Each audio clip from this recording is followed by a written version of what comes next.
काल संध्याकाळच्या जेवणासाठी मी मस्त अशी डाळ घालून पालकची भाजी बनवली होती.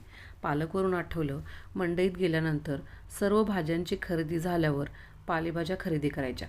म्हणजे इतर भाज्यांचा भार त्यावर पडून त्याची पानं चोळवटत किंवा मोडत नाहीत. इथं मी मस्त अशी ही पालकाची पानं स्वच्छ धुवून बारीक चिरून घेतलेली आहेत.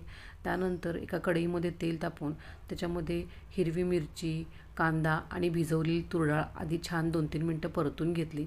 त्यानंतर धुवून चिरलेला पालक घातला. तो बारीक गॅसवर हळूवार हलवत छान शिजवून घेतला.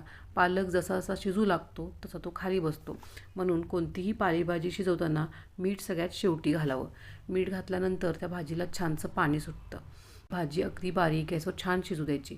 पाणी आटत आलं की त्याच्यामध्ये असा जाडसर शेंगदाण्याचं कूट केलेलं शेंगदाण्याचं कूट घालायचं. त्यानंतर उरलेलं पाणी आटवत भाजी छान बारीक गॅसवर शिजवून घ्यायची. अशा रीतीने ही भाजी नक्की ट्राय करून बघा.